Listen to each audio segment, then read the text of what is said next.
Seri 3 Pelangi di Langit Singasari. Sepasang ular naga di satu sarang. Cerita, Esa Mintarja.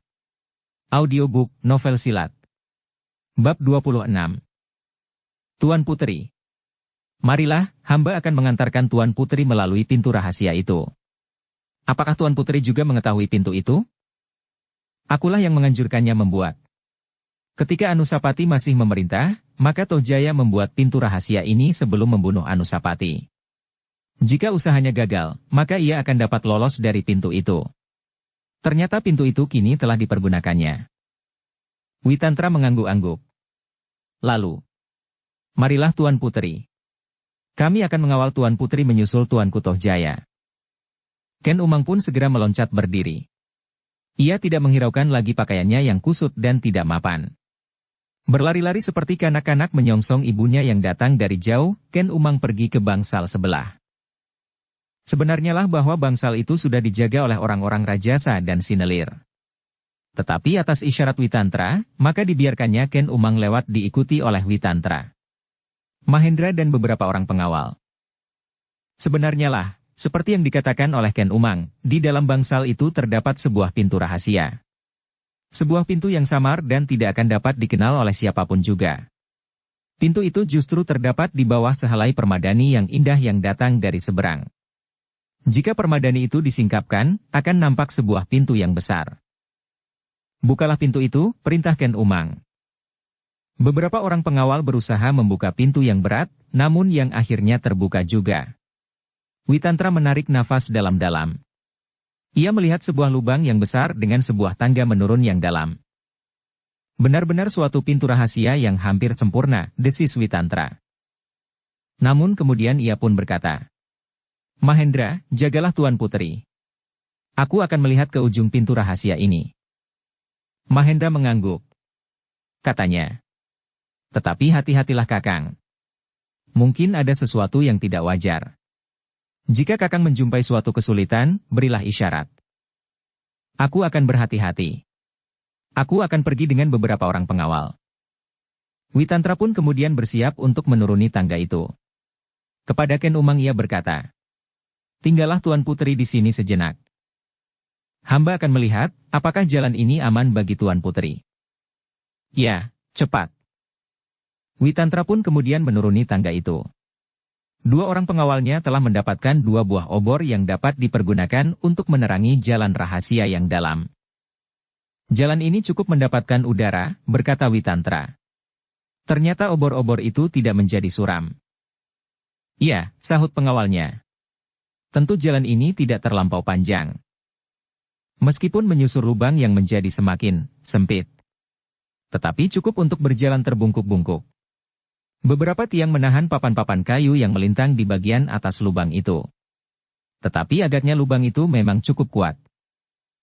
Di hadapan kaki Witantra, ia memang melihat jejak yang baru. Bahkan ia menemukan beberapa titik darah dan 1-2 senjata yang terjatuh.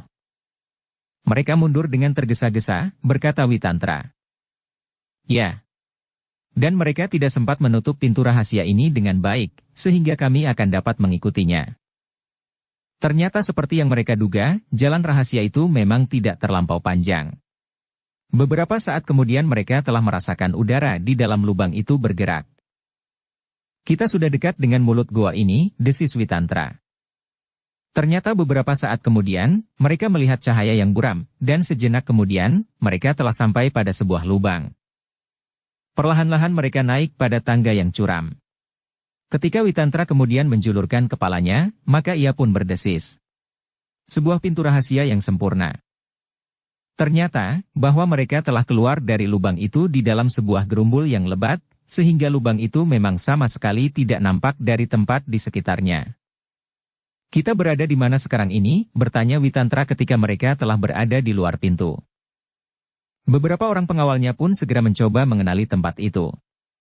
2-3 orang mencoba menerobos gerumbul itu. Mereka berjalan ke arah ini, berkata salah seorang pengawalnya. Ya. Mereka menuju ke jurusan ini. Marilah kita mencoba mengikutinya, berkala Witantra kemudian.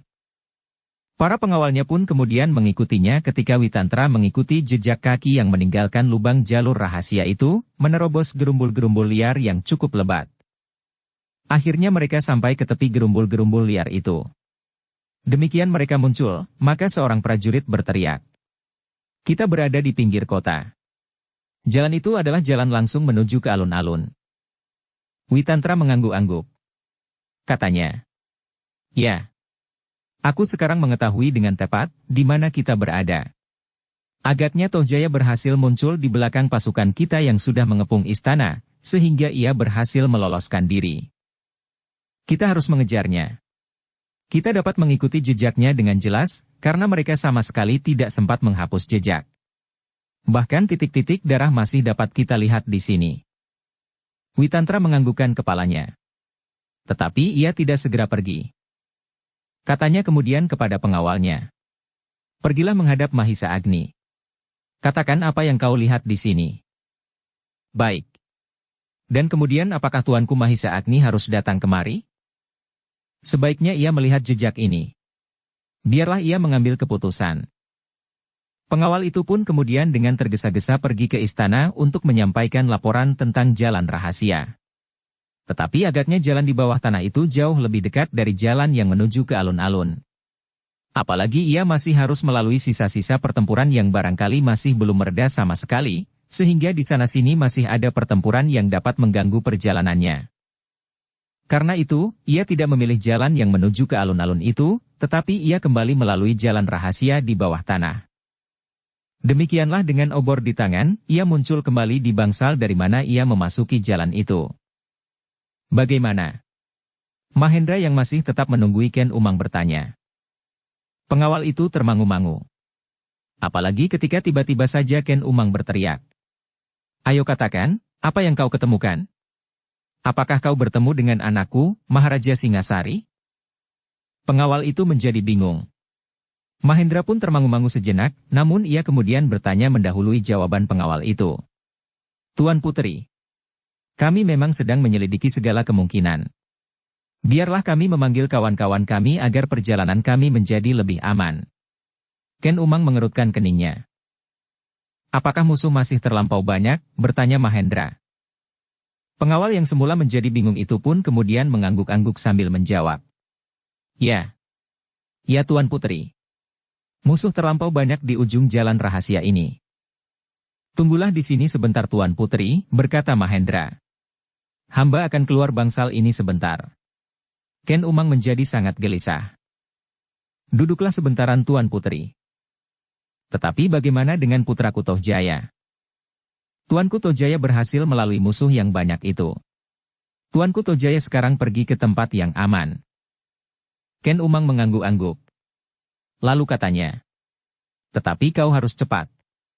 Aku tidak dapat bersabar lagi untuk menyusul anakku. Mahendra tidak menjawab. Ia pun kemudian pergi keluar bangsal itu bersama pengawal yang baru saja datang melalui pintu rahasia itu.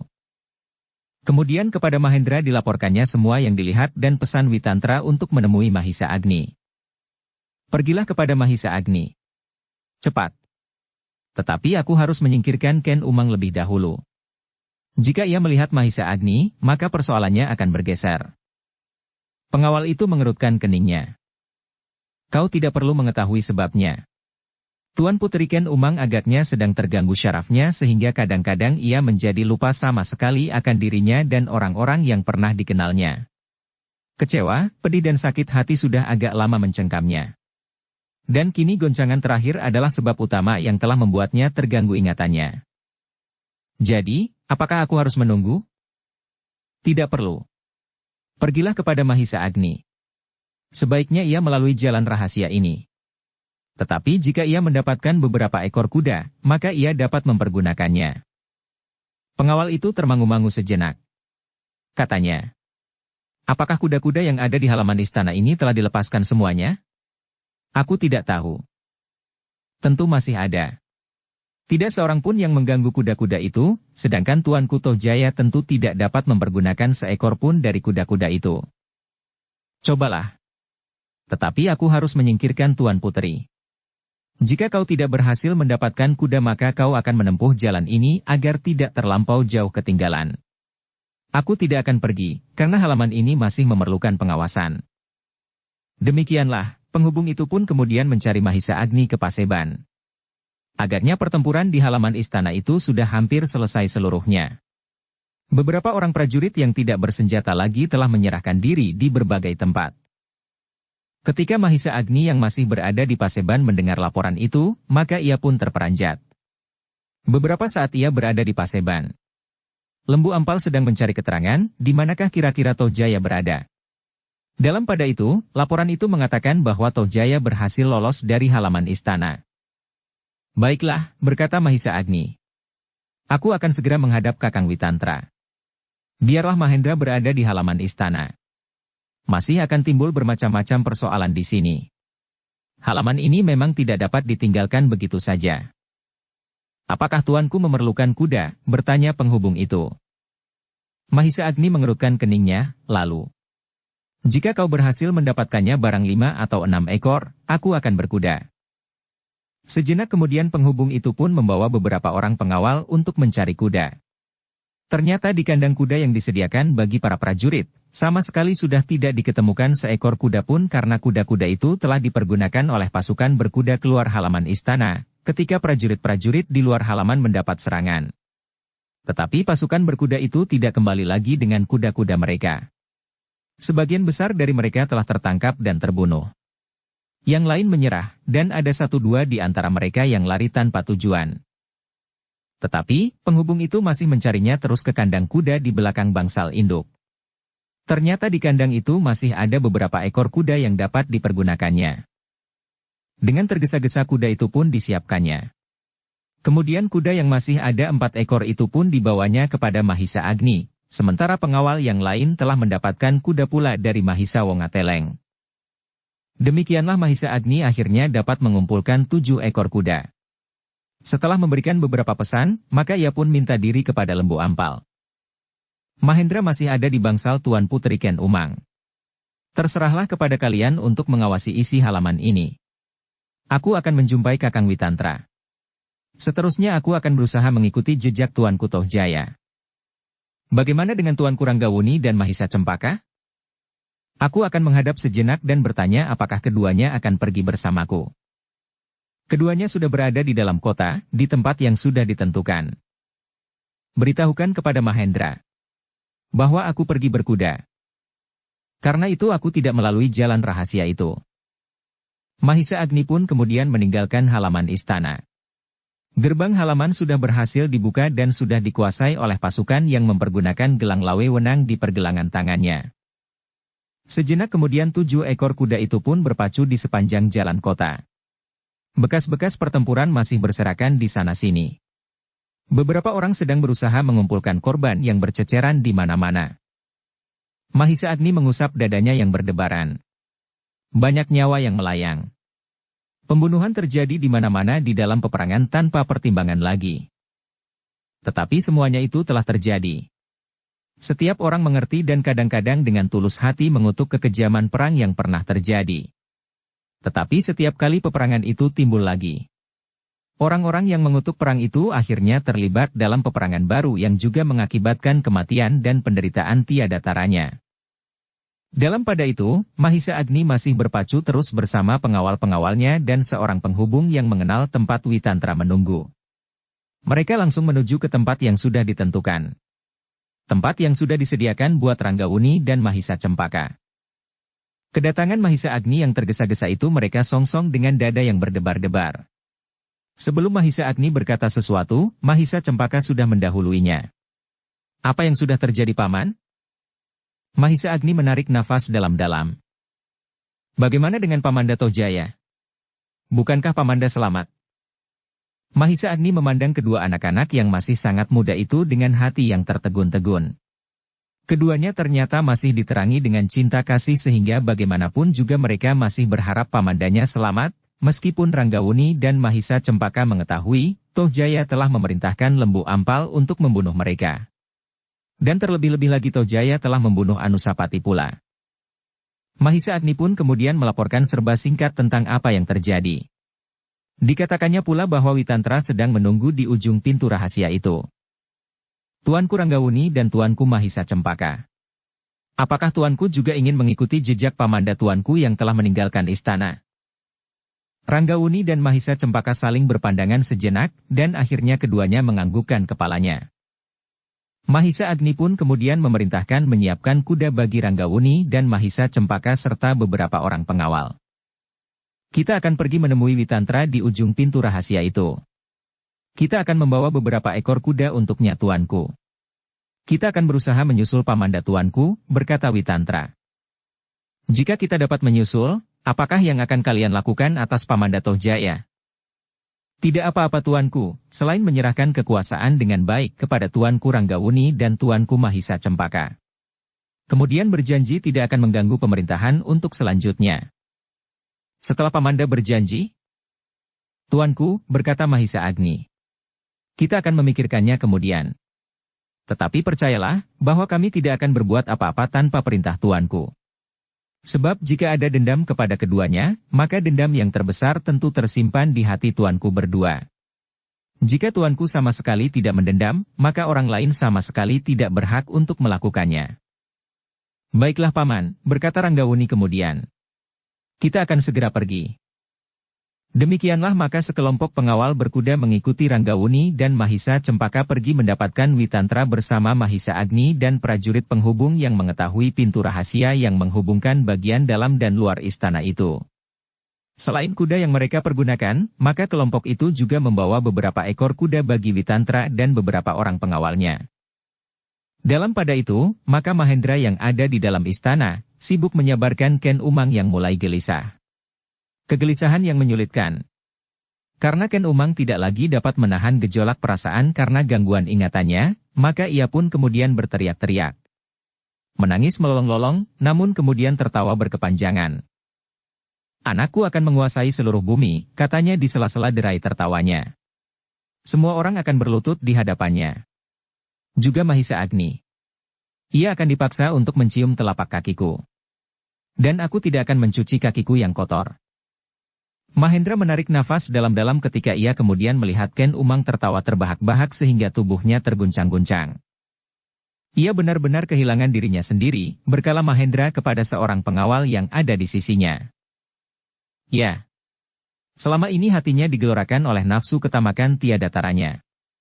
Pada saat seperti ini, semuanya yang seakan dapat diendapkan itu, teraduk tanpa dapat dikendalikan lagi. Demikianlah maka Mahendra dan beberapa orang pengawal hanya dapat menyaksikan Ken Umang dalam sikapnya yang tidak terkendali itu. Kadang-kadang tertawa, namun kemudian menangis berguling-guling seperti kanak-kanak. Sekali-sekali Mahendra mencoba menyabarkannya juga. Tetapi hanya untuk sesaat, karena jiwa yang sakit itu tiba-tiba telah meledak pula. Karena kemudian Mahendra mengetahui bahwa Mahisa Agni tidak akan melalui lubang rahasia itu, maka ia tidak memaksa Ken Umang untuk menyingkir. Karena menurut penilaian Mahendra, jika Ken Umang melihat Mahisa Agni, maka dendam dan kebenciannya akan memuncak dan sulit untuk ditenteramkan lagi. Sementara itu, Ranggawuni dan Mahisa Cempaka yang diantar oleh Mahisa Agni telah sampai ke tempat Witantra yang menunggu. Sejenak keduanya dan Mahisa Agni melihat, betapa pintu dari jalan rahasia itu muncul ke atas permukaan tanah di dalam gerumbul yang cukup rimbun. Jadi, apakah yang akan kita lakukan? Bertanya Ranggawuni. Menurut pendapat hamba, berkata Witantra. Kita akan mengikuti jejak yang ditinggalkan oleh Tuanku Tohjaya. Kita harus dapat menyusulnya dan mohon agar dengan sukarela menyerahkan kekuasaannya. Ranggawuni mengerutkan keningnya.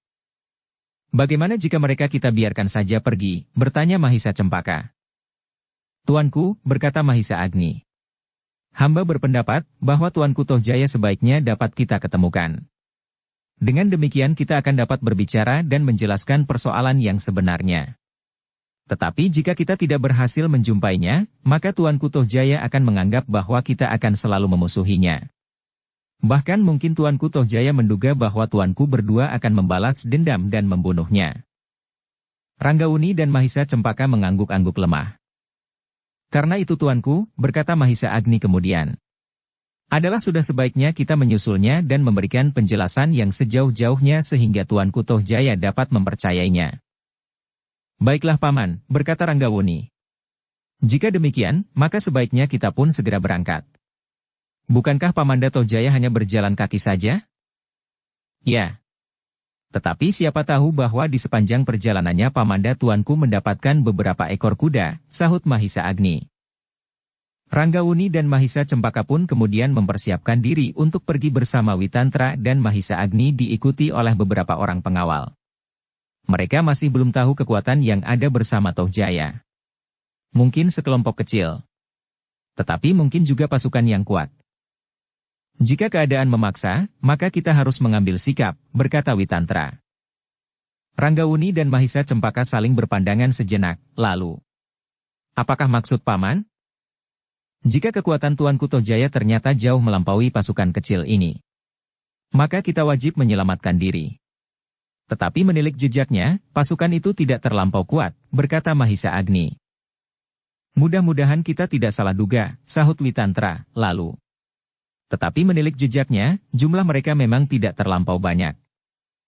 Demikianlah pasukan kecil itu mengikuti jejak pasukan yang meninggalkan Singasari. Sekali-sekali mereka mendapatkan tanda bahwa ada orang-orang yang terluka di dalam pasukan yang sedang mereka ikuti itu. Kadang-kadang nampak darah berceceran. Bahkan kadang-kadang mereka dapat menemukan senjata yang tergolek di tanah. Jika seorang prajurit masih mampu menggenggam senjata maka senjata itu tidak akan dilepaskan, berkata salah seorang pengawal. Dengan demikian, maka pasukan yang sedang mengikuti jejak itu mengambil kesimpulan bahwa ada orang-orang yang sudah sangat parah, sehingga tidak mampu lagi membawa senjatanya. Tiba-tiba, pasukan itu terhenti ketika mereka melihat sesosok tubuh yang tergolek di tepi jalan. Mahisa Agni yang berjalan di depan, perlahan-lahan mendekatinya. Ia tidak dapat dengan tergesa-gesa melihat tubuh yang terbaring itu. Mungkin ia justru akan dapat dijebak dan diserang dengan tiba-tiba. Tetapi ternyata tubuh itu benar-benar sudah tidak berdaya. Darah mengalir dari luka yang menganga di lambungnya. Ketika Mahisa Agni berjongkok di sisi tubuh yang lemah itu, maka iring-iringan itu pun berhenti. Apakah kau salah seorang dari pengawal Tuanku Tohjaya yang sedang menyingkir dari istana? Bertanya Mahisa Agni. Orang itu memandang Mahisa Agni dengan tatapan mata yang sayu. Kemudian ketika bibirnya bergerak, terdengar suaranya parau. Ya, aku adalah pengawalnya. Apakah kau terluka di pertempuran yang terjadi di halaman istana? Prajurit yang terluka itu menganggukkan kepalanya. Apakah kau tahu, siapakah kami? Ya. Kalian adalah pengkhianat yang telah memberontak kepada Tuanku Tohjaya. Apakah Tuanku Tohjaya mengatakan demikian? Setiap orang yang setia kepada Singasari mengatakan demikian. Dan kau bersedia mati dalam kesetiaanmu kepada Singasari atau kepada Tuanku Tohjaya? Tuanku Tohjaya adalah satu dengan Singasari. Bagaimana dengan Tuanku Anusapati? Apakah kau belum pernah mendengar bagaimana Tuanku Tohjaya merebut kedudukannya? Aku tidak peduli, wajah orang itu menjadi merah padam. Namun tiba-tiba tubuhnya menjadi semakin lemah. Matanya sudah setengah terpejam. Aku akan mencoba mengobati lukamu, berkata Witantra. Setidak-tidaknya menahan aliran darah. Tetapi sekali lagi orang itu menghentakkan kepalanya dan bangkit bertelekan sikunya. Jangan sentuh aku pengkhianat. Witantra mengerutkan keningnya. Katanya. Dengarlah. Apakah kau pernah mendengar nama Tuanku Anusapati? Aku tidak peduli. Cobalah kau kenang masa pemerintahannya yang pendek itu. Cobalah kau membuat perbandingan dengan masa pemerintahan Tuanku Tohjaya dalam waktu yang hampir sama. Orang itu tiba-tiba menjadi lemah dan hampir saja kepalanya yang tidak tertahankan lagi terantuk tanah. Tetapi Mahisa Agni cepat menyambarnya. Dengarlah, berkata Mahisa Agni. Jika kau sempat membuat pertimbangan, siapakah yang sebenarnya memberontak terhadap kekuasaan yang sebenarnya di Singasari? Tuanku Tohjaya telah membunuh Tuanku Anusapati. Anusapati telah membunuh Tuanku Sri Rajasa. Kau yakin? Menurut Tuanku Tohjaya. Mahisa Agni menarik nafas dalam-dalam. Tetapi ia tidak mau berbantah dengan orang yang sudah menjadi sangat lemah. Karena itu, maka ia pun kemudian bertanya. Baiklah. Tetapi di manakah Tuanku Tohjaya sekarang? Aku tidak tahu. Kami melihat jejaknya. Maksud kami baik. Barangkali kau dapat memberi penjelasan? Apakah Tuanku Tojaya naik kuda atau berjalan kaki? Prajurit itu tidak mau menjawab. Tubuhnya menjadi semakin lemah dan wajahnya bertambah pucat. Perlahan-lahan Witantra mendekatinya. Dicobanya menaburkan obat di atas luka orang itu. Namun di luar dugaannya, orang itu justru meronta sambil berteriak. Pergi, pergi pengkhianat. Witantra tidak menghiraukannya. Ia masih saja menaburkan obatnya. Tetapi agaknya luka orang itu memang terlampau parah dan darah sudah terlampau banyak yang mengalir, sehingga karena itu, ia sudah sangat lemah. Meskipun demikian ia masih saja tetap bergumam. Kau pengkhianat seperti Anusapati yang membunuh Rajasa. Witantra tidak menjawab. Ditungguinya orang itu sejenak. Jika lukanya dapat tertolong, maka apabila ia tidak dapat mengikuti jejak Tohjaya seterusnya, orang itu barangkali dapat memberikan sedikit petunjuk. Tetapi luka itu sudah terlambat mendapat pengobatan. Karena itu, maka dengan tatapan kebencian perlahan-lahan orang itu kehilangan nafasnya, sehingga akhirnya ia pun meninggal dunia. Mahisa Agni menarik nafas dalam-dalam. Orang itu memang sudah tidak mungkin lagi diselamatkan.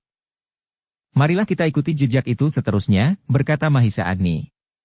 Kita harus menemukannya dan menyelesaikan persoalan Singasari sebaik-baiknya agar perang tidak berkepanjangan di hari-hari mendatang.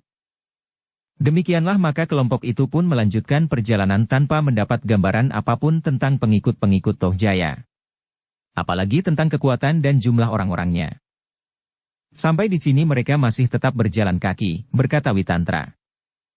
Jika mereka kemudian mendapatkan kuda di perjalanan, kita akan dapat memperhitungkan kekuatannya menilik jejaknya, sahut Mahisa Agni. Witantra mengangguk-angguk. Namun mereka harus tetap berhati-hati. Dalam pada itu, sebenarnya lah Tojaya berusaha untuk menyingkir menjauhi istana. Ia berhasrat untuk menyusun kekuatan dan melawan Ranggawuni dan Mahisa Cempaka.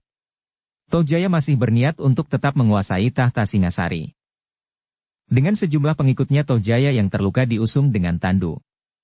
Mereka berjalan dengan tergesa-gesa di sepanjang jalan padesan yang sempit. Setiap kali tandunya terguncang Tojaya berteriak memaki-maki prajurit-prajuritnya yang mengusung tandu itu. Kalian telah gila. Aku terluka. Kalian harus berjalan dengan baik. Setiap goncangan membuat lukaku semakin sakit. Darah semakin banyak mengalir dari lukaku. Prajurit-prajuritnya sama sekali tidak berani berbuat apapun juga. Mereka berjalan dengan tergesa-gesa tetapi selalu berusaha agar tandu itu tidak terguncang. Ketika mereka sampai di ujung sebuah padesan terpencil, maka Tojaya pun menghentikan tandunya. Ketika ia berpaling hatinya menjadi tenang. Prajurit yang mengawalnya cukup banyak sehingga merupakan sebuah barisan yang cukup panjang. Kita berhenti di sini, berkata Tojaya. Aku ingin beristirahat. Tetapi sebaiknya tuanku beristirahat di seberang padesan ini, berkata seorang senapati yang mengawalnya. Dengan demikian, jika ada pasukan yang mengikuti jejak kita, mereka tidak segera dapat melihat apabila mereka muncul di ujung bulak. Tojaya mengerutkan keningnya. Namun kemudian ia berteriak. Apakah kau takut menghadapi orang-orang Rajasa dan Sinelir? Tidak tuanku. Tetapi sekedar sikap berhati-hati. Tojaya termenung sejenak. Namun kemudian dengan wajah tegang ia berkata. Kita pergi ke ujung lain dari padesan ini. Senapatiku sudah menggigil mendengar nama orang-orang Rajasa dan Sinelir. Tidak ada yang menjawab. Prajurit-prajurit yang mengusung tandu itu pun segera mengangkat tandu Tojaya dan membawanya melalui lorong di pedesaan kecil itu sampai ke ujung yang lain. Kepada beberapa orang prajurit senapati itu memerintahkan untuk berjaga-jaga di ujung lorong. Aku mempunyai firasat bahwa mereka akan mengejar kita. Kita tidak sempat melenyapkan jejak. Apakah mereka akan dapat menemukan lorong rahasia di bawah tanah itu? Tidak mustahil. Mereka akan menjelajahi setiap sudut ruangan bangsal yang manapun juga. Tetapi mungkin juga ada orang yang melihat iring-iringan ini dan dengan sengaja berkhianat. Demikianlah maka beberapa orang prajurit sambil berlindung mengawasi bulak panjang yang terbentang di hadapan mereka. Dengan demikian mereka dapat melihat setiap orang yang muncul di ujung bulak di kejauhan, sementara Tojaya beristirahat di padesan itu. Tanpa minta izin kepada pemilik-pemiliknya yang ketakutan dan bersembunyi di dalam gubuk-gubuk kecil, prajurit-prajurit yang lelah itu telah memanjat batang-batang kelapa. Airnya dapat diminum dan kelapa-kelapa yang masih muda itu pun dikunyahnya sekedar mengisi perut. Bahkan, kemudian bukan saja kelapa dan buah-buahan. Tetapi beberapa orang prajurit telah masuk ke dalam dapur dan mengambil makanan apapun yang ada di dalam dapur itu. Namun dalam pada itu, prajurit-prajurit yang berjaga-jaga di ujung lorong telah melihat debu yang berhamburan. Kemudian nampak beberapa ekor kuda muncul dan maju perlahan-lahan. Itulah mereka, bertanya salah seorang prajurit yang berjaga-jaga itu. Kawannya menjadi berdebar-debar. Di kejauhan mereka melihat sekelompok orang-orang berkuda yang nampaknya memang sedang mencari jejak. "Cepat laporkan," berkata yang seorang kepada yang lain. "Aku dan beberapa prajurit tetap berada di sini." Salah seorang dari prajurit-prajurit itu pun segera berlari-lari menyampaikan laporan tentang sekelompok pasukan berkuda yang telah menyusul mereka. "Pasukan berkuda yang mana?" bertanya seorang senapati. "Maksudku orang-orang berkuda." Senapati itu termangu-mangu sejenak. Kemudian ia pun memberanikan diri mendekati Tohjaya yang sedang beristirahat. Dengan ragu-ragu ia mencoba untuk mengatakan laporan yang disampaikan oleh prajurit itu. Tetapi ia harus sangat berhati-hati, karena Tohjaya agaknya benar-benar telah berubah menjadi seorang yang cepat sekali tersinggung, marah dan bertindak seakan-akan di luar sadarnya. "Tuanku," berkata senapati itu. Beberapa orang prajurit yang mengawasi bulak itu menyampaikan laporan. Tohjaya yang lelah dan terluka itu mengerutkan keningnya. Dan tiba-tiba saja ia membentak. "Coba, katakan sekali lagi." Senapati itu menjadi ragu-ragu. Tetapi ia sadar bahwa ia harus menyampaikan berita itu. "Tuanku, di ujung bulak nampak sekelompok orang-orang berkuda menuju ke arah ini." "Gila," teriak Tohjaya. "Kenapa mereka menuju kemari? Agaknya mereka menemukan jejak kita." "Bodoh sekali. Dungu dan gila. Kenapa jejak kita dapat dikenali?" Senapati itu menjadi bingung. "Persetan dengan pencari jejak itu. Tetapi mereka benar-benar menuju ke arah ini, tuanku. Aku tidak peduli. Aku ingin beristirahat di sini." Senapati itu menjadi semakin bingung. Lalu katanya, "Tetapi bagaimana jika benar-benar datang? Apakah kau sudah menjadi lumpuh? Usir mereka." "Tuanku," berkata senapati itu, "hamba akan berusaha mengusir mereka. Tetapi demi keselamatan tuanku, apakah tidak sebaiknya tuanku melanjutkan perjalanan? Jika mereka telah terusir, maka tuanku akan dapat beristirahat lebih tenang lagi." "Jadi, kau mengganggu istirahatku kali ini?" Tohjaya berteriak semakin keras. Senapati itu termangu-mangu. Namun kemudian ia berkata, "Hamba akan menurut segala perintah tuanku." "Apakah yang harus hamba lakukan sekarang, tuanku?" Tohjaya termangu-mangu sejenak. Namun kemudian ia menyadari bahwa ia sedang dalam perjalanan untuk menyelamatkan diri. Sikap senapati yang seakan-akan menyerahkan segalanya kepadanya itu justru membuat Tohjaya menjadi bimbang. Akhirnya ia pun berteriak, "Kita berjalan terus." Lalu katanya kepada senapati, "Bagi orang-orangmu. Sebagian ikut bersamaku, yang lain jebak orang-orang berkuda itu di sini. Kau tentu dapat memperhitungkan jumlah yang kau perlukan untuk membinasakan orang-orang berkuda itu." Senapati itu menarik nafas dalam-dalam. Lalu katanya, "Baiklah tuanku. Hamba akan melakukannya." Senapati itu pun kemudian memerintahkan beberapa orang prajurit menyiapkan tandu. Sejenak kemudian perjalanan Tohjaya itu pun dilanjutkannya, dikawal oleh prajurit-prajurit pilihan dengan senjata telanjang di tangan. Namun dalam pada itu, wajah-wajah mereka menjadi semakin kuyu. Bahkan beberapa orang di antaranya telah sampai pada batas ketahanan jiwanya. Mereka menjadi putus asa dan tidak tahu apa yang harus dilakukan. Tetapi mereka berjalan terus. Betapapun sulitnya. Jalan yang mereka lalui semakin lama menjadi semakin sempit dan berbatu-batu. Dalam pada itu, senapati pengiring Tohjaya itu dengan tergesa-gesa pergi ke mulut lorong. Ia ingin melihat sendiri seberapa banyak orang-orang berkuda yang menyusul perjalanannya. Sekilas ia melihat bahwa orang-orang berkuda itu jumlahnya tidak begitu besar. Tetapi ia pun mengerti bahwa mereka tentu terdiri dari orang-orang pilihan. Mungkin Mahisa Agni ada di antara mereka, berkata Senapati itu. Karena itu, maka diperintahkannya sebagian besar dari prajuritnya untuk tinggal di padukuhan itu. Kalian harus menahan orang-orang berkuda itu. Kalian tidak boleh ragu-ragu. Mereka harus kalian binasakan sampai orang yang terakhir, berkata Senapati itu. Aku akan melanjutkan perjalanan mengawal Tuanku Tohjaya. Kami akan menunggu kalian di padukuhan berikutnya. Jika kalian sudah berhasil, kalian harus segera menyusul kami. Prajurit-prajurit itu pun kemudian diserahkannya kepada seorang pemimpin kelompok yang berpengalaman. Orang itu memiliki kemampuan yang cukup, sehingga menurut penilaian Senapati itu, maka pemimpin kelompok dengan pasukannya itu akan dapat menyelesaikan tugasnya. Setelah memberikan perintah itu, maka Senapati itu pun dengan tergesa-gesa menyusul Tohjaya yang mendahuluinya. Rasa-rasanya ia sedang melepaskan seorang bayi di pinggir sumur yang dalam. Cemas, ragu-ragu dan kadang-kadang ketakutan mengenang masa yang mendatang. Dalam pada itu Tohjaya telah meninggalkan padesan yang baru saja disinggahinya. Ia pun kemudian juga diburu oleh kecemasan. Apabila orang-orang Rajasa dan Sinelir sempat memburunya, maka mereka tentu akan melepaskan dendamnya kepadanya, karena ia sudah membunuh beberapa orang di antara mereka dan menyisihkan mereka dari tugas-tugasnya. Dalam pada itu Mahisa Agni dan Witantra bersama Ranggawuni. Mahisa Cempaka dan pengiring-pengiringnya sudah menjadi semakin dekat dengan padesan yang sudah siap menyambut mereka. Di balik dinding batu dan pepohonan, prajurit-prajurit pengawal Tohjaya telah menunggu dengan senjata di tangan. Apabila pasukan yang mendatang itu mendekat dan memasuki regol, maka prajurit-prajurit itu akan menyergap mereka, seperti seekor tikus yang sudah ada di dalam perangkap. Mahisa Agni dan Witantra yang berkuda di ujung pasukannya maju terus perlahan-lahan sambil mengamati jejak di depan kaki kudanya. Jejak yang masih sangat jelas nampak. Semakin lama kita menjadi semakin dekat dengan mereka, berkata Mahisa Agni.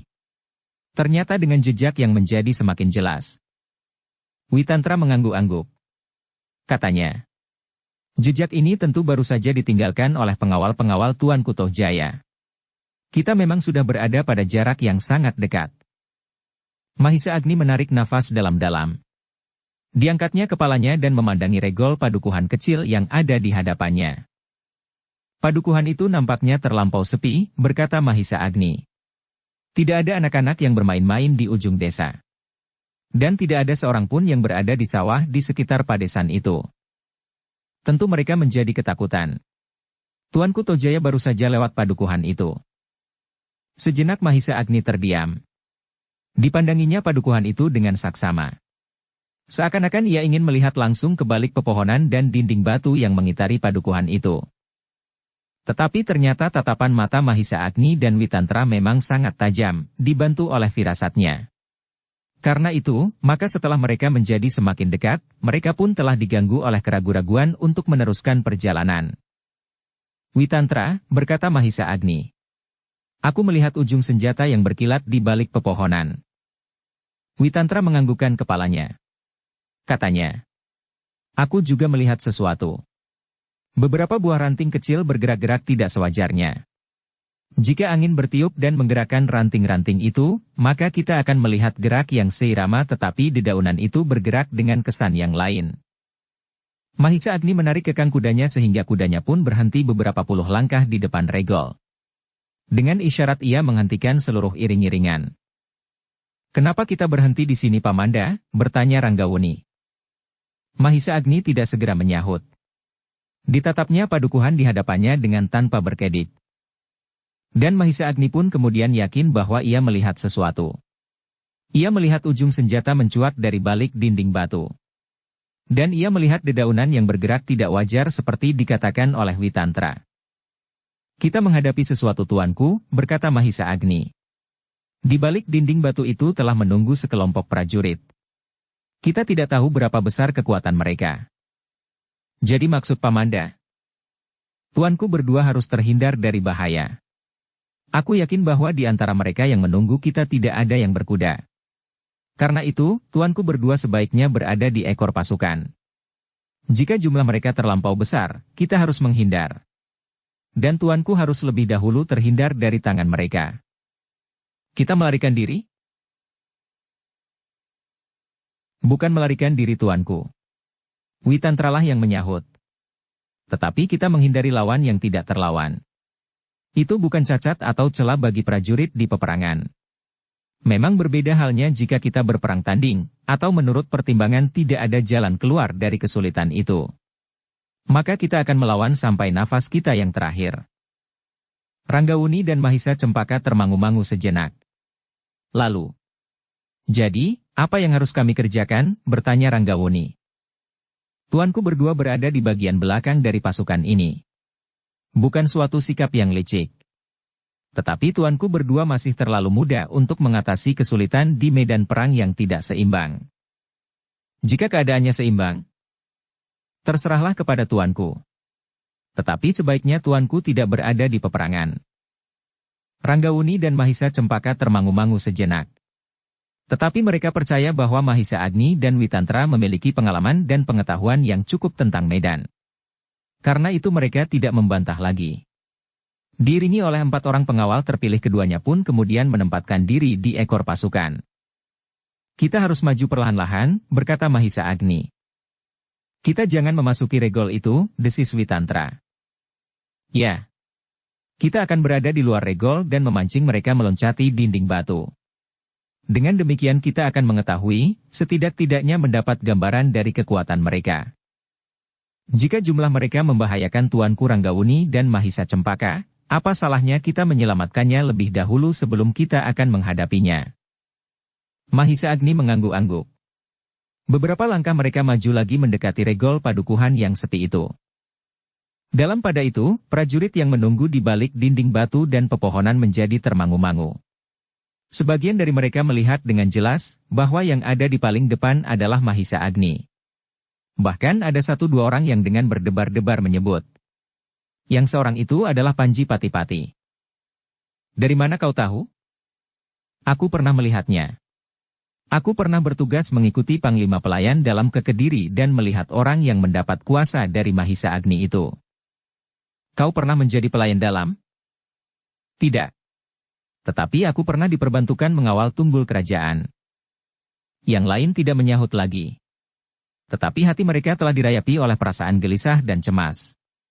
Mahisa Agni bagi para prajurit telah dikenal sebagai orang yang tidak teratasi. Ia adalah imbangan dari tuanku Sri Rajasa. Tetapi apakah ia dapat melawan sejumlah orang sekaligus? Prajurit-prajurit itu menenteramkan diri mereka. Mereka merasa bahwa jumlah mereka lebih banyak dari para pengawal yang datang bersama Mahisa Agni dan Witantra itu. Namun demikian, rasa-rasanya mereka tidak sabar lagi menunggu.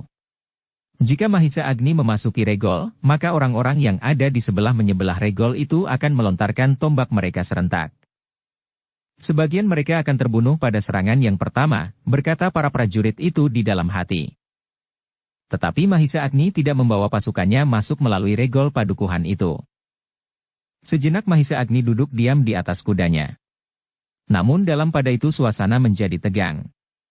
Orang-orang bersembunyi di balik dinding batu dan pepohonan rasa-rasanya sudah tidak dapat menunggu lebih lama lagi. Nafas mereka seolah-olah menjadi sesak, dan tubuh mereka bagaikan terhimpit oleh ketegangan yang semakin memuncak. Tetapi pasukan yang mendatang itu masih tetap diam di luar regol. Apakah mereka sudah mengetahui bahwa kami menunggu di sini? Desis seorang prajurit kepada orang yang diserahi memimpin kelompok itu. Mungkin. Jawabnya.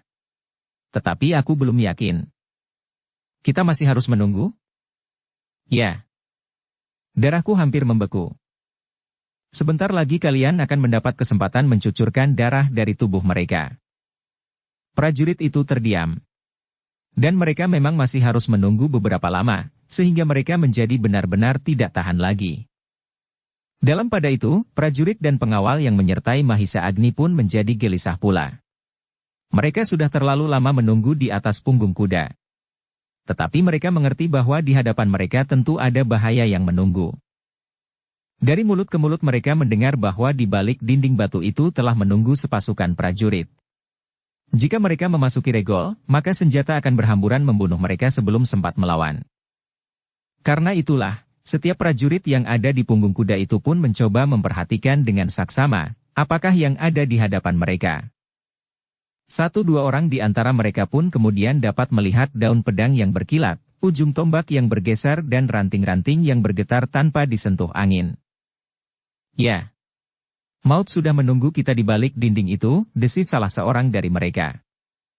Ternyata sikap para prajurit dan pengawal di luar regol itu memberikan pertanda bahwa sebenarnya mereka telah mengetahui bahwa mereka telah ditunggu di balik dinding batu. Karena itu, maka pemimpin prajurit yang sudah menunggu itu harus membuat pertimbangan. Apakah mereka akan tetap berdiam diri menunggu sampai waktu yang tidak terbatas? Atau mereka harus menyerang keluar regol? Dalam kebimbangan itu, Mahisa Agni telah membuat suatu gerakan yang mencurigakan mereka. Para prajurit itu melihat Mahisa Agni menunjuk ke arah lain dari regol padukuhan itu, seolah-olah Mahisa Agni sedang mencari jalan lain yang dapat mereka tempuh. Mahisa Agni dan Panji Pati-Pati itu sedang membicarakan kemungkinan untuk mencari jalan lain. Mungkin mereka akan menerobos sawah dan ladang. Kemudian melingkari padukuhan ini, berkata seorang prajurit. Jika demikian mereka akan langsung menyusul Tuanku Tohjaya. Apakah kita akan berdiam diri? Derap kaki kuda itu tentu akan lebih cepat dari kaki-kaki kita meskipun kita memintas dan berlari di jalur jalan ini. Prajurit-prajurit itu termangu-mangu. Kita tidak boleh membiarkan mereka, berkata pemimpin kelompok itu. Jadi, kita harus keluar dari padukuhan ini dan menyerang mereka. Itu lebih bagus. Kita tidak tersiksa dengan menunggu tanpa batas, gumam yang lain. Dengan demikian, maka pemimpin prajurit yang menunggu di balik dinding itu pun segera memberikan isyarat. Mereka harus mempersiapkan diri dan menyerang serentak. Jangan bingung menghadapi kaki-kaki kuda, berkata pemimpinnya. Prajurit-prajuritnya tidak membantah. Meskipun mereka menyadari bahwa mereka harus bertempur sambil memperhatikan derap kaki kuda. Namun mereka sama sekali tidak gentar. Sejenak kemudian maka pemimpin kelompok itu pun segera meneriakkan aba-aba yang disambut oleh prajurit-prajuritnya. Sebuah teriakan yang mengumandang telah menggelegar seolah-olah akan meruntuhkan langit. Bersamaan dengan itu, para prajurit itu pun segera berloncatan dari balik dinding batu, kemudian berlari-larian menyerang dengan senjata terhunus. Mahisa Agni, Witantra dan para prajurit berkuda memang menunggu saat yang demikian. Karena itu, maka demikian mereka mendengar aba-aba, maka mereka pun segera bergeser. Kuda-kuda mereka seakan-akan bergerak menjauhi lawannya. Mahisa Agni dan Witantra memberikan isyarat agar pasukan kecil itu mundur. Tetapi tidak begitu jauh, karena Mahisa Agni pun segera memerintahkan pasukannya berhenti. Pasukan berkuda itu pun kemudian melihat sekelompok prajurit berlari-larian ke arah mereka. Ternyata bahwa jumlah para pengawal Tohjaya itu cukup banyak, sehingga untuk sesaat Mahisa Agni dan Witantra masih harus berbicara. Apakah kita akan dapat mengatasi jumlah itu? Bertanya Witantra. Aku berharap demikian Kakang, sahut Mahisa Agni. Jika kita dapat mempergunakan kesempatan ini sebaik-baiknya maka kita akan mendapat kesempatan untuk mengguncangkan keberanian mereka. Kita memencar, bertanya Witantra. Ya. Dan kemudian maju serentak seperti dalam gelar perang yang besar. Tuanku Ranggawuni dan Mahisa Cempaka? Di belakang kita. Witantra tidak menyahut. Tetapi ia pun mengangguk sambil memberi isyarat kepada Mahisa Agni untuk segera melaksanakannya. Mahisa Agni pun kemudian maju beberapa langkah. Diangkatnya kedua tangannya tinggi-tinggi, kemudian tangan itu direntangkannya ke samping. Isyarat itu diulanginya sampai 3 kali, sehingga anak buahnya mengerti sepenuhnya apa yang harus dilakukannya. Witantra lah yang kemudian datang kepada Ranggawuni dan Mahisa Cempaka untuk memberitahukan kepada mereka, agar mereka dan 4 orang pengawal terpilih berada di belakang gelar yang dibuat oleh Mahisa Agni. Sejenak kemudian kuda-kuda itu pun berderap. Para penunggangnya tidak lagi menghiraukan sawah dan ladang di sebelah menyebelah jalan. Mereka membawa kuda-kuda mereka dalam sebuah deretan yang lengkung mengarah kepada prajurit-prajurit lawan yang berlari-larian. Mahisa Agni dan Witantra berada pada jarak beberapa langkah di dalam deretan yang lengkung itu.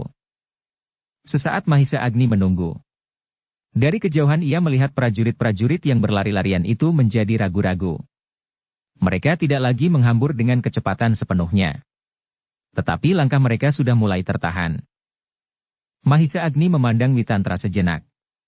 Witantra mengerti bahwa Mahisa Agni minta pertimbangannya, sehingga karena itu Maka ia pun segera menganggukkan kepalanya. Mahisa Agni pun kemudian berteriak nyaring, mengatasi suara hiruk-pikuk prajurit-prajurit Singasari yang sedang berlari-larian menyerang itu. Serentak setiap orang di dalam gelar berkuda itu pun menggerakkan kendali kuda masing-masing, sehingga dalam sekejap kuda-kuda itu pun segera berderap maju. Sedang di atas punggung kuda-kuda itu penunggang-penunggangnya mengacungkan senjata-senjata telanjang dengan dada tengadah. Pasukan berkuda dalam gelar lengkung itu benar-benar telah mendebarkan jantung prajurit-prajurit Singasari.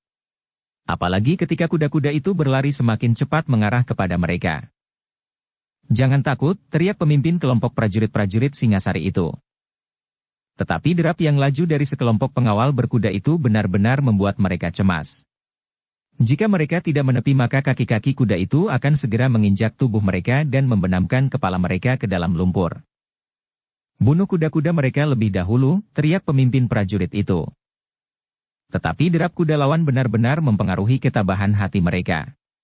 Apalagi ketika mereka mendengar Mahisa Agni meneriakkan aba-aba dan disahut oleh beberapa orang di antara mereka seolah-olah mereka sudah mengumandangkan lagu kematian bagi para prajurit-prajurit itu. Ternyata bahwa usaha Mahisa Agni untuk menggertak iawannya berhasil. Meskipun jumlah prajurit-prajurit itu lebih banyak dari pasukan pengawal Mahisa Agni, tetapi mereka menjadi kecut melihat sederetan pasukan berkuda berderap menuju ke arah mereka. Dengan demikian, maka ketika pasukan berkuda itu menjadi semakin dekat, maka di luar kemampuan pemimpin prajurit itu untuk menahannya, maka prajurit-prajuritnya pun telah tercerai-berai. Meskipun demikian, prajurit-prajurit itu tidak berlari-larian tanpa tujuan. Ternyata mereka hanya sekedar menyingkir dari gilasan kaki-kaki kuda yang berderap maju itu. Tetapi, pasukan berkuda itu ternyata tidak segera berlalu tanpa berbuat apa-apa. Tiba-tiba saja gelar itu pun pecah dan kuda-kuda itu pun menghambur menyerang prajurit-prajurit Singasari itu dengan garangnya. Prajurit-prajurit Singasari itu terkejut mengalami serangan yang demikian. Apalagi lawan mereka menyambar dengan garangnya di atas punggung kuda, seolah-olah berpuluh-puluh ekor Garuda yang menukik bersama-sama dari udara. Demikianlah penunggang-penunggang kuda itu menyambar dengan senjata-senjata mereka. Setiap orang yang dilalui di sisinya merasakan sengatan yang panas pada tubuh mereka, kemudian barulah mereka sadar bahwa sebuah luka telah menganga. Serangan yang tiba-tiba itu benar-benar telah merusak ketabahan hati prajurit-prajurit Singasari itu.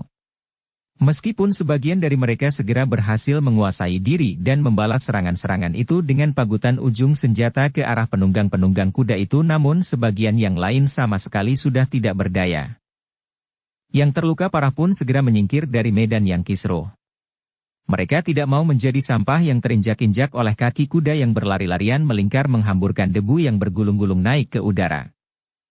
Pertempuran yang seru pun segera berkobar. Meskipun jumlah prajurit-prajurit Singasari yang mengawal Tohjaya semula lebih banyak, tetapi pada benturan yang pertama, mereka sudah jauh berkurang, sehingga pertempuran berikutnya pun mereka tidak mampu mempergunakan segenap kekuatan yang sebenarnya sudah mereka sediakan. Apalagi, lawan mereka adalah pengawal-pengawal berkuda yang bertempur di atas punggung kuda yang berlari-larian menyambar-nyambar. Sekali-sekali kuda-kuda itu datang menyerang, kemudian menghambur menjauh. Meskipun demikian, prajurit-prajurit Singasari itu kadang-kadang berhasil juga melontarkan tombaknya, dan menghunjam pada punggung pengawal berkuda itu, sehingga pengawal itu pun terlempar pula dari kudanya. Tetapi, setiap kematian dari seorang pengawal, membuat kawan-kawannya menjadi garang, sehingga akhirnya perang itu hampir kehilangan bentuknya, bahwa yang berselisih itu adalah mereka yang memiliki nalar budi dan peradaban yang kadang-kadang mereka bangga-banggakan. Semakin lama, kedua belah pihak pun menjadi semakin kasar. Bahkan mendekati liar dan buas. Senjata-senjata mereka menjadi merah oleh darah dan sorot mata mereka pun menjadi merah oleh kemarahan yang meluap di dalam dada. Mahisa Agni dan Witantra bertempur dengan gigihnya. Namun keduanya masih tetap sadar bahwa yang penting bukanlah jumlah kematian yang dapat mereka timbulkan.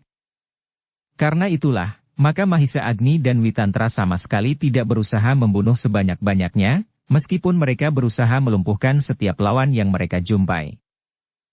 Semakin lama pertempuran itu berlangsung, maka menjadi semakin jelas bahwa prajurit Singasari yang mengawal Tohjaya itu pun menjadi semakin lemah.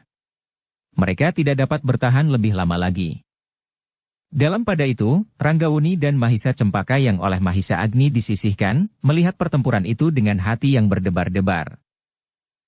Sebenarnya mereka tidak dapat berdiam diri menyaksikan pertempuran yang membawa beberapa orang korban. Tetapi mereka tidak dapat melanggar pesan Mahisa Agni. Sebenarnya lah, bahwa Mahisa Agni menghendaki keduanya tidak terlibat dalam pertempuran itu. Jika salah seorang dari mereka terluka, maka akibatnya sangat merugikan Singasari dalam keseluruhan. Karena itu, keduanya masih harus tetap mendapat perlindungan sebaik-baiknya dalam suasana yang demikian. Apabila mereka sudah cukup dewasa sepenuhnya dan sudah cukup masak, maka sudah sewajarnya lah bahwa keduanya harus dapat menjadi senapati di setiap medan perang. Dengan dada yang berdebar-debar Ranggawuni dan Mahisa Cempaka menyaksikan pertempuran yang sengit itu. Setiap kali mereka melihat senjata yang menghunjam ke dalam tubuh siapapun juga, terasa kulit mereka meremang. Sebenarnya lah bahwa peperangan adalah ajang pembunuhan, berkata Ranggawuni di dalam hatinya. Dalam pertempuran itu ia dapat menyaksikan bagaimana seseorang berusaha membinasakan orang lain. Bagaimana seorang dengan tatapan mata penuh dendam dan kebencian menyerang langsung dengan ujung senjata kepada orang lain. Kemudian dengan geram menyaksikan darah yang terhambur dari luka. Mahisa Cempaka menarik nafas dalam-dalam. Ia pun menjadi ngeri melihat manusia saling berbunuhan. Tetapi ia tidak dapat berbuat apa-apa.